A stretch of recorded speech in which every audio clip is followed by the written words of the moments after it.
Nyi Blorong menanti kekasih sejati. Di zaman kerajaan yang gemilang, hiduplah seorang wanita cantik jelita bernama Nyi Blorong.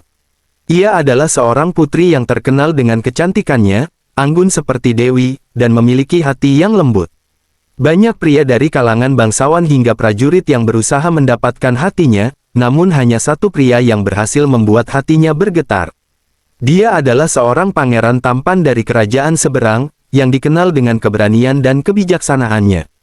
Pangeran tersebut jatuh cinta pada Nyi Blorong sejak pandangan pertama. Setelah pertemuan mereka, hati Nyi Blorong tak lagi sama. Mereka berbagi momen-momen indah, menenun mimpi-mimpi masa depan bersama. Cinta mereka tumbuh subur, penuh dengan janji-janji indah dan harapan akan masa depan yang cerah.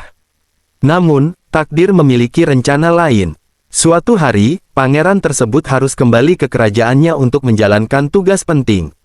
Sebelum pergi, ia berjanji pada Nyi Blorong bahwa ia akan kembali dan membawanya sebagai istri, untuk hidup bahagia bersama selamanya. "Tunggulah aku, wahai kekasihku. Aku akan kembali secepatnya," katanya penuh keyakinan. Nyi Blorong mempercayai janji itu dengan segenap hatinya, percaya bahwa cintanya akan membawa kekasihnya kembali ke sisinya. Hari-hari berlalu, musim berganti, namun pangeran yang dijanjikan tak kunjung kembali. Setiap hari, Nyi Blorong menanti dengan penuh harap di tempat mereka biasa bertemu, di bawah pohon besar yang menjadi saksi cinta mereka. Namun, yang datang hanyalah angin sepoi yang seolah membawa kabar buruk. Kegalauan dan kesedihan mulai menggerogoti hati Nyi Blorong. Ia merasa dikhianati oleh takdir, tetapi tetap berpegang pada harapan bahwa pangerannya akan kembali suatu hari nanti. Di tengah penantiannya, desas-desus mulai menyebar bahwa pangeran tersebut telah tewas dalam perang, meninggalkan Nyi Blorong dalam kesedihan mendalam. Kegalauan yang dialaminya semakin menjadi-jadi. Setiap malam, ia menangis di bawah pohon besar itu, memohon pada dewa-dewi agar diberikan satu kesempatan untuk melihat kekasihnya sekali lagi. Tangisannya menjadi jeritan pilu yang menggema di seluruh kerajaan. Tak tahan melihat penderitaan putrinya, ayah Nyi Blorong, yang merupakan seorang raja sakti, mencoba menenangkannya. Namun, segala usaha sia-sia. Cinta Nyi Blorong pada pangeran itu terlalu dalam, dan hatinya tak dapat dihibur. Pada puncak kesedihannya, sebuah kekuatan jahat mendekati Nyi Blorong. Didorong oleh kekecewaan dan rasa putus asa, ia tanpa sadar membuat perjanjian dengan kekuatan itu. "Jika aku tidak bisa bersatu dengannya dalam kehidupan ini, biarkan aku menunggu dalam bentuk lain, hingga kekasihku kembali," katanya dalam amarah dan keputusasaan. Permintaan itu dikabulkan, tetapi dengan harga yang mahal. Dalam sekejap, tubuh Nyi Blorong mulai berubah. Kaki-kakinya memanjang, kulitnya mengelupas dan berubah menjadi sisik, rambutnya menjuntai seperti aliran sungai hitam yang pekat.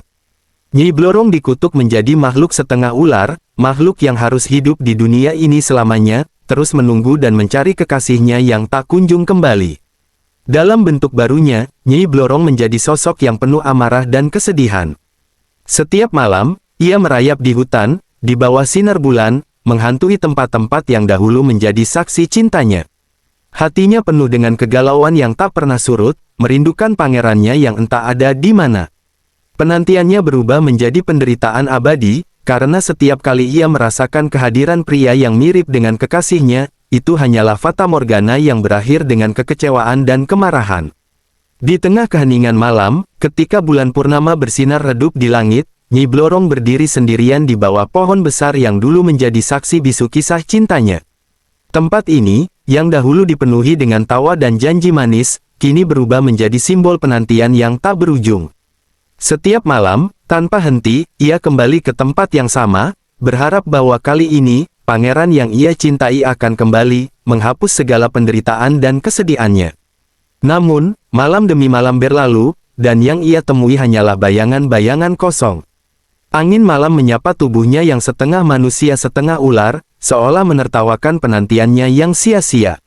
Rasa rindu yang menyiksa mengisi hatinya, menambah berat beban yang ia pikul setiap kali malam tiba.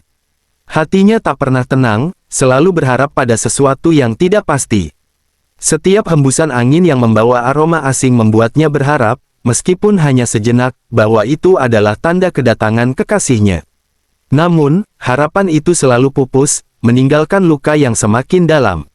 Di tengah penderitaannya, kadang-kadang ia bertemu dengan pria-pria yang tampak mirip dengan pangerannya.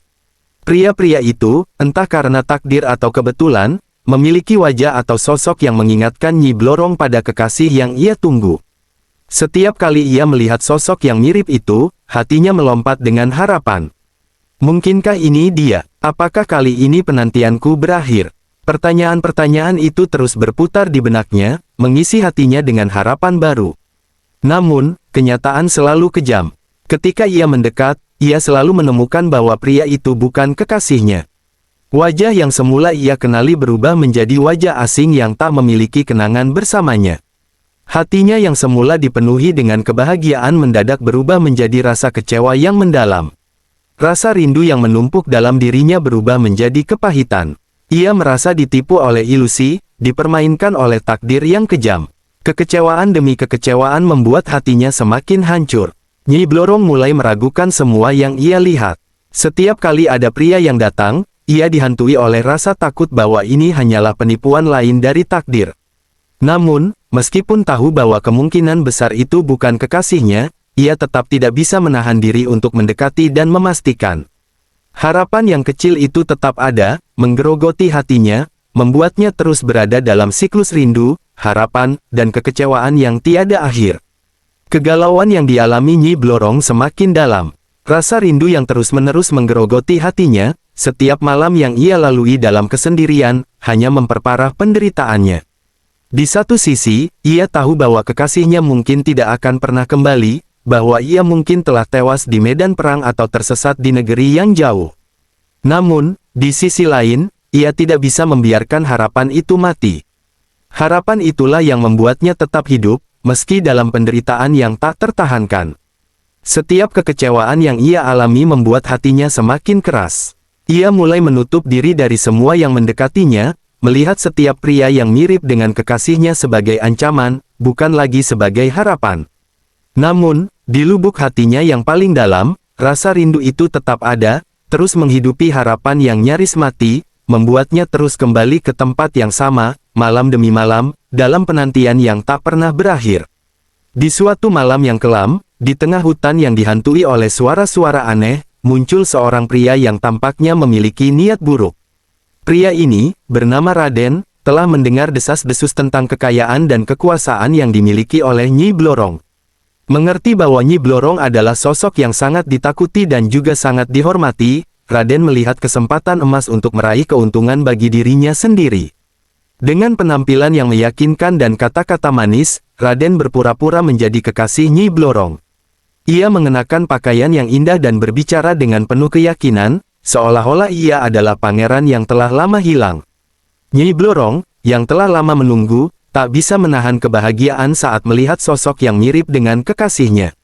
Dengan harapan yang penuh, ia menerima Raden ke dalam hidupnya, menganggapnya sebagai kekasih yang telah kembali. Raden memanfaatkan kelemahan emosional Nyi Blorong untuk mendapatkan kekayaan dan kekuasaan yang dikabarkan dimiliki oleh Nyi Blorong.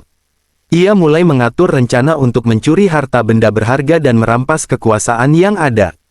Namun, takdir tidak berpihak padanya. Saat Nyi Blorong semakin dekat dengan Raden, ia mulai merasakan ketidaksesuaian dalam perilaku dan kata-kata Raden. Setelah melakukan penyelidikan, Nyi Blorong menemukan bahwa Raden bukanlah kekasihnya yang sebenarnya, melainkan seorang penipu yang berusaha memanfaatkan situasi. Dengan kemarahan yang membara dan rasa pengkhianatan yang mendalam, Nyi Blorong menghadapi Raden. Dalam kemarahan yang tak tertahan, ia menggunakan kekuatannya untuk menghukum Raden. Nyi Blorong mengucapkan kutukan yang membuat tubuh Raden berubah menjadi ular besar. Dalam bentuk ini, Raden tidak hanya kehilangan segala kekuatan dan kekayaan yang pernah ia impikan, tetapi juga kebebasan untuk bergerak. Nyi Blorong memenjarakannya di dalam hutan gelap yang penuh dengan bahaya, di mana Raden harus menghadapi kesepian dan penderitaan sebagai hukuman atas perbuatannya. Beberapa waktu setelah kejadian dengan Raden, sebuah pengembara tersesat di sekitar hutan tempat Nyi Blorong berdiam. Pengembara ini, yang bernama Jaya, tiba-tiba muncul di dekat pohon besar yang menjadi tempat penantian Nyi Blorong. Melihat Jaya yang tampak tertekan dan kelelahan, Nyi Blorong tidak bisa menahan rasa kasihan dan kepedulian. Ia melihat kemiripan dalam penampilan Jaya dengan kekasihnya yang hilang, membuatnya merasa penuh harapan lagi. Nyi Blorong mendekati Jaya dengan hati yang penuh kasih, memperlakukannya dengan lembut dan menawarkan bantuannya. Jaya, yang sebenarnya memiliki niat jahat serupa dengan Raden, melihat kesempatan untuk memanfaatkan situasi tersebut. Ia berpura-pura menjadi kekasih Nyi Blorong, berjanji akan mendampingi dan membantunya. Jaya berusaha memanipulasi perasaan Nyi Blorong untuk mendapatkan keuntungan dari kemampuannya. Dari balik kabut, terdengar suara desisan yang dalam dan panjang, diikuti oleh gemerisik dedaunan yang semakin mendekat. Pohon-pohon di sekitar mulai bergoyang hebat, meskipun tidak ada angin yang berhembus. Tanah di bawah kaki mereka bergetar, dan udara di sekitar mereka berubah menjadi dingin menggigit. Tiba-tiba, dari dalam kabut, muncul sosok yang besar dan menakutkan. Nyi Blorong, makhluk mitos yang hanya dikenal melalui cerita-cerita lama, kini berdiri di hadapan mereka. Wujudnya setengah manusia, setengah ular. Tubuh bagian bawahnya terdiri dari sisik-sisik berwarna hijau tua yang berkilau dalam cahaya redup. Bagian atasnya adalah seorang perempuan cantik dengan rambut hitam panjang yang mengalir liar, namun wajahnya memancarkan aura mengerikan yang membuat siapapun yang melihatnya terdiam ketakutan. Matanya yang berwarna merah menyala menatap langsung ke arah Herman dan timnya. Di sekelilingnya, makhluk-makhluk hutan yang biasanya tersembunyi, kini muncul dan mengelilinginya, seolah-olah tunduk kepada kekuatan yang lebih besar. Suasana berubah menjadi semakin mencekam, dan para pekerja yang tadinya berani sekarang gemetar ketakutan. Nyi Blorong membuka mulutnya dan berbicara dengan suara yang dalam dan menggema, seolah-olah datang dari dalam perut bumi. Berhentilah, wahai manusia-manusia serakah. Hutan ini bukan milik kalian untuk dirusak. Aku adalah pelindungnya, dan aku tidak akan membiarkan kalian terus menodai alam ini. Namun, Herman, meskipun diliputi rasa takut yang mulai merayap dalam dirinya, tidak mau menunjukkan kelemahan. Dengan nada yang dipaksakan, ia membalas, aku tidak percaya pada cerita-cerita tahayul. Ini adalah hutan yang bisa kami tebang sesuka hati. Jika kau pikir bisa menghentikan kami, cobalah. Nyi Blorong menatap Herman dengan tajam. Senyumnya berubah menjadi dingin, dan mata merahnya semakin bersinar. Aku telah memberi kalian peringatan, tapi kalian memilih untuk mengabaikannya. Kini, aku tidak akan lagi menahan kekuatan alam ini. Kalian akan merasakan hukuman atas keserakahan dan keangkuhan kalian. Meskipun sebagian besar pekerja mulai mundur, diliputi ketakutan akan apa yang akan terjadi, Herman masih teguh pada pendiriannya. Dalam pikirannya, Nyi Blorong hanyalah ilusi, sesuatu yang bisa ia hadapi dengan keteguhan hati dan keberanian. Dia berteriak kepada para pekerjanya untuk kembali ke pekerjaan mereka. Kita tidak akan berhenti hanya karena sosok ini muncul. Teruskan penebangan, atau aku akan memecat kalian semua. Herman berteriak penuh amarah. Setelah peringatan dari Nyi Blorong diabaikan, hutan yang tadinya tenang berubah menjadi arena hukuman yang menakutkan. Alam yang selama ini diperlakukan semena-mena oleh Herman dan para pekerjanya, kini menuntut balas dengan cara yang tak terduga dan mematikan. Di tengah hiruk-pikuk penebangan, salah satu penebang, Rudy, tiba-tiba merasa tanah di bawah kakinya bergetar hebat. Ia melihat ke atas dan mendapati sebuah pohon besar yang baru saja ia tebang tidak tumbang ke tanah, melainkan melayang sebentar sebelum tiba-tiba jatuh tepat ke arahnya. Rudy berlari sekuat tenaga, namun pohon itu tampaknya hidup, dengan akarnya yang menjulur seperti tangan yang ingin menangkapnya. Dalam hitungan detik, Rudy tertimpa pohon besar itu. Tubuhnya hancur, dan pohon tersebut seakan mengubur jasadnya, menelan dirinya sepenuhnya. Sementara itu, Dedi, salah satu pekerja lainnya, mendengar suara gemuruh yang semakin dekat dari dalam hutan. Ia menoleh dan melihat sekumpulan hewan liar, harimau, babi hutan, dan ular, datang ke arahnya dengan kecepatan yang luar biasa. Panik, Dedi mencoba melarikan diri, namun kakinya terantuk akar yang menjulur dari tanah, membuatnya terjatuh. Sebelum ia sempat bangkit, sekelompok harimau sudah berada di atasnya, menerkam tanpa ampun. Jeritannya memecah kesunyian hutan, namun seketika lenyap, tertelan oleh suara alam yang kembali tenang setelah mengambil korbannya. Dalam keadaan tertekan, Nyi Blorong mempertimbangkan untuk menghukum Arjun, sebagai bentuk pelampiasan atas semua penderitaan yang ia alami. Ia hampir saja menggunakan kekuatannya untuk memberikan hukuman, seperti yang pernah ia lakukan sebelumnya. Namun, saat ia melihat Arjun yang hanya seorang musafir biasa, tidak berniat menipu dan hanya kebetulan memiliki penampilan yang sama, hatinya mulai lembut. Nyi Blorong melihat kesedihan dan kebingungan di mata Arjun, yang jelas-jelas tidak mengerti mengapa ia berada dalam situasi ini. Arjun tidak tahu apa yang sebenarnya terjadi atau betapa dalamnya rasa sakit yang dialami Nyi Blorong. Dalam dirinya, Nyi Blorong merasakan sebuah kelembutan dan rasa kasihan terhadap Arjun yang tidak bersalah. Ia menyadari bahwa menghukum Arjun akan sama saja dengan melampiaskan kemarahan dan kesedihan yang tidak adil pada seseorang yang tidak memiliki hubungan dengan kesalahan yang telah terjadi. Setelah berpikir panjang, Nyi Blorong membuat keputusan yang penuh pertimbangan. Alih-alih menghukum Arjun, ia memutuskan untuk membiarkannya pergi. Nyi Blorong mengarahkan Arjun keluar dari hutan dengan lembut, memberikan arahan agar dia bisa menemukan jalan pulang. Sementara itu, di dalam hati Nyi Blorong, masih tersisa rasa sakit dan kegalauan yang mendalam, namun ia juga merasa sedikit lega karena telah memilih untuk tidak meneruskan siklus kebencian dan hukuman.